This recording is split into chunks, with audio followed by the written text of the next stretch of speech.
네, 안녕하세요. 원유한 전도사입니다. 8월 21일 또 여러분들과 함께 말씀을 나누고자 합니다.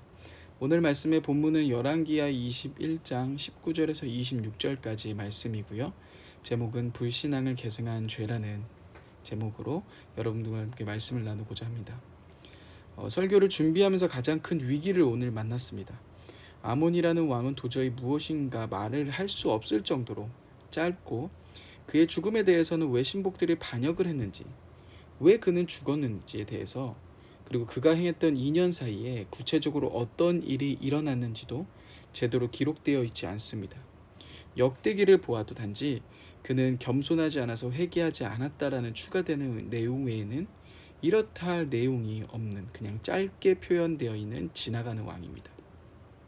자녀를 키우시다 보면 가장 걱정되는 부분이 바로 이런 부분 아니겠습니까?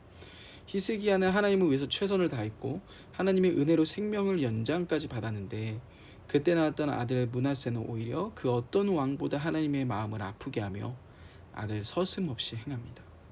어떻게 히스기야라는 아버지를 두었는데 이런 아들이 나올 수 있지 하는 생각도 만듭니다. 그렇다면 이 상황은 또한 어떠합니까?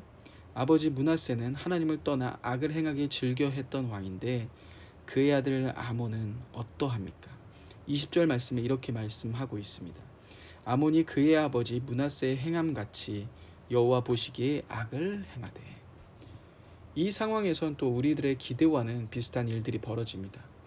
므낫세의 아들 아몬은 그의 아버지와 같은 길을 걸어가고 하나님 보시기에 악을 행하고 있는 모습을 볼 수 있습니다. 그의 아버지가 행한 모든 길로 행했다라고 기록하고 있죠. 흔히 자녀는 아버지를 많이 닮습니다. 결혼 전에 저희 집에 070 전화기가 있을 시절에요.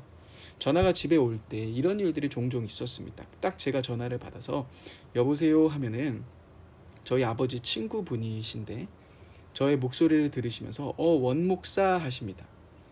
제 목소리를 들으면서 아버지인 줄 착각하시는 겁니다. 그런 전화들을 굉장히 많이 받아봤습니다. 제 말투며 제 목소리며 아버지와 많이 비슷한 이유가 무엇일까요? 유전적인 영향도 있겠지만 또한 우리는 많이 들을 때 그것이 우리들에게 익숙해지고 우리는 그것과 비슷하게 되는 것을 경험하게 됩니다. 요즘 비긴 어게인이라는 프로그램 여러분 혹시 보셨나요? 찬양 사역자 소양이 나와서 그 비긴 어게인 프로그램에서 노래를 부르는데, 한 프로그램에서 소양이 이야기한 것을 들었습니다. 소양이 노래 연습을 할 때 머라이어 캐리의 노래를 엄청 듣고 엄청 연습하고 따라 불렀다 하더군요. 한 사람의 노래를 따라 부르면서 그 사람과 비슷해지는 것을 소양도 경험했고, 또 저와 여러분들도 누군가와 굉장히 비슷해지는 것들을 경험하셨을 겁니다. 어쩌면 아버지 므낫세의 모습을 그대로 본 아몬이 아버지의 길로 따라가는 것은 이처럼 당연한 길처럼 보이죠. 근데 오늘 제가 짧은 시간이지만 이 말씀을 준비하면서 가만히 생각해 보았던 부분이 있습니다. 단지 이러한 역사가 므낫세의 아들 아몬의 역사가 아니라 그가 아버지의 길을 따라서 행했다라는 그냥 먼 이야기에, 우리와는 상관없는 먼 이야기가 아니라 나의 삶 가운데 접목해 보았을 때 과연 어떻게 적용해 볼 수 있을까 하는 문제입니다. 우리가 위에서 보았듯이 결국 내 많은 시간을 투자하는 곳, 내가 많은 시간 노출되어 있는 것에서 우리도 역시도 영향을 받게 된다는 겁니다. 그리고 그것처럼 비슷해지는 일들도 경험하게 됩니다. 참 부끄러운 고백이지만요, 조금 더 이 말씀을 더 깊이 나아갈 때 이 예화가 참 좀 좋을 것 같아서요. 부끄러운 이야기지만 제가 게임 중독에 빠졌던 적이 있습니다. 젊은 시절 때, 지금도 물론 뭐 그렇게 막 나이는 많지는 않지만 젊었을 때, 지금보다 훨씬 더 젊었을 때 제가 게임에 심각하게 빠져 있었습니다. 저녁 9시에 게임을 시작해서 새벽 5시까지 게임을 하곤 했습니다. 그리고 그 다음날 아침에 일어나서 학교를 가고 이런 일들을 반복했을 때가 있습니다. 그런데 그때를 생각해보면 정말 암울했던 시간들입니다. 매일같이 제가 했던 게임들은 싸우고 총 싸고 뭐 이런 게임이었거든요. 근데 그때부터 이상한 것은 제 주변에 있는 모든 상황들이 짜증이 나기 시작했고, 제 속에 터져 나오는 분노들이 있는 것을 보게 됩니다. 이것이 부모님을 향하게 되고 주위에 있는 친구들을 향하게 되며 또한 저에게 향하게 되는 모습들을 보게 됩니다. 총 게임을 계속 하다 보니까요, 제가 폭력적으로 변해가고 있었고 주위 사람들도 또 부모님조차도 요즘 왜 이렇게 거치냐, 왜 이렇게 폭력적이냐 하는 이야기들을 많이 듣게 됩니다. 그러면서 제 스스로도 이건 정말 위험하구나라는 생각까지 하게 됐습니다. 여러분, 오늘 여러분들이 가장 많이 노출되고 있는 것은 어디이십니까? 여러분들의 시선을 가장 빼앗고 있는 것은 무엇입니까? 드라마이십니까? 또는 영화이십니까? 아니면 뉴스이십니까? 아니면 사람들의 말이십니까? 분명 우리에게 드라마도 필요하고 영화도 필요하고 뉴스도 필요하고 사람들의 말도 듣는 것이 필요합니다. 하지만 여러분들의 삶 가운데 그것이 하나님의 말씀보다, 하나님의 음성보다 더 노출되어 가기 시작할 때 그것이 우리들의 삶을 지배하게 될 겁니다. 그것이 잘못된 길이라고 생각하지 않게 되며 모든 세상 사람들이 가는 길인데 하면서 우리는 그 길을 가는 것을 멈추지 않게 될 것입니다.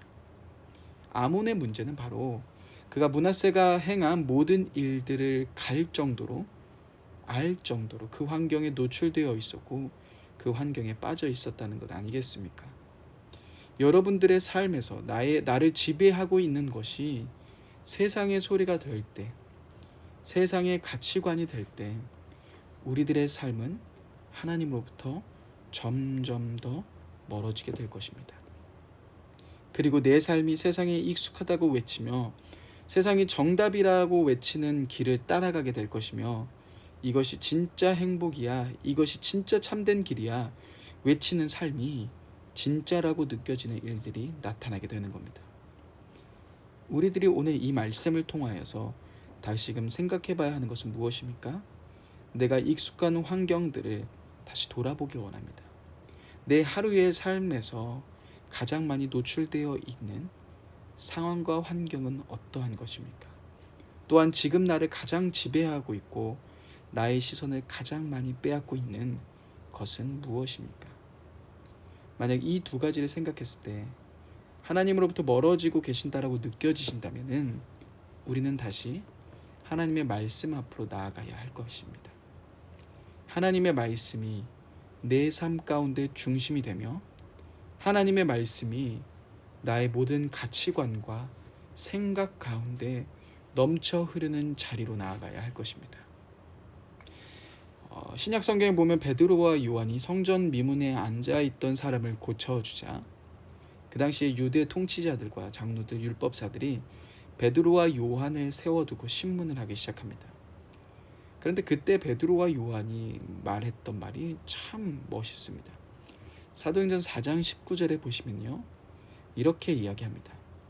우리가 하나님의 말씀을 듣는 것과 여러분들의 말을 듣는 것 중에 하나님께서 보시기에 어느 것이 더 옳은 것인지 한번 판단해 보십시오 라고 이야기를 합니다. 여러분, 지금 우리는 이 시기 속에서 어디에 귀를 기울여야 하겠습니까? 하나님의 말씀입니까? 아니면 세상의 말이겠습니까? 드라마, 뉴스, 유튜브, 영화와 같은 소리가 아니라 우리에게 말씀하시는 하나님의 말씀 앞으로 오늘 나아가야 되지 않겠습니까? 절망이지만, 빛이 없어 보이지만 희망을 외치시는 그 하나님의 말씀 앞으로 나아가야 되지 않겠습니까? 우리는 잘 가고 있다라고 이야기하지만 우상을 따라가고 있다라고 외치는 그 하나님의 음성 앞에 회개하며 나아가야 되지 않겠습니까? 오늘 먼저 나의 상황을 돌아보며 함께 나아가시길 원합니다. 지금 나에게 가장 영향력을 미치는 소리는, 또한 내가 가장 많이 시간을 들이고 있는, 노출되고 있는 환경은 무엇인지 오늘 같이 한번 돌아보며 나아가셨으면 좋겠습니다. 그래서 오늘 하루 다시 한번 내가 세상의 소리가 아닌 하나님의 말씀 앞으로, 하나님의 음성 앞으로 나를 살리고 나를 더 풍성하게 하는 그 하나님의 말씀 앞으로 나아가시는 여러분들의 귀한 삶이 되셨으면 좋겠습니다. 이 시간 함께 기도하겠습니다. 먼저 말씀을 새기며 여러분 기도하셨으면 좋겠습니다. 혹시나 여러분들의 삶 가운데 하나님보다 더 우선되었던 것, 하나님의 말씀보다도 나를 더 많이 힘들게 하고 나를 더 많이 하나님의 말씀보다 나를 더 시선을 빼앗는 부분들을, 내가 더 많이 노출되어 있는 부분들 앞에서 돌아서며 주님, 내가 하나님의 말씀 앞으로 나아갑니다. 그 하나님의 말씀을 내 삶의 중심에 모셔드립니다라고 함께 기도하셨으면 좋겠습니다. 또한 계속해서 기도하실 때 온라인 다락방을 위해서 기도하십시다. 온라인 다락방이 분명히 함께 오프라인으로 만나지 못해서 많은 제약들이 있지만 하나님은 환경을 초월하십니다. 전능하신 분이십니다. 각자의 그 온라인이지만 그 자리 속에서 우리 공동체가 회복되는 일들이 일어날 수 있도록 함께 기도해 주셨으면 좋겠습니다. 또한 청소년부 수련회가 계속해서 계획되고 이제 준비되고 있습니다. 그 모든 준비하는 과정과 일정 속에서 하나님이 함께 해달라고 함께 기도해 주셨으면 좋겠습니다. 또한 나라를 위해서 기도하실 때 코로나가 더 이상 확산되지 않을 수 있도록 함께 기도해 주셨으면 좋겠습니다. 또한 한국교회의 사명을 다시 한번 깨닫고 나라를 위한 중보의 사명을 다할 수 있는 교회가 될 수 있게 달라고 교회를 위해서 기도했으면 좋겠고요. 마지막 차별금지법과 같은 그런 세상의 법이 통과되지 않고 하나님의 말씀이 중심될 수 있는 나라가 될 수 있게 달라고 함께 기도하셨으면 좋겠습니다. 함께 기도하시겠습니다.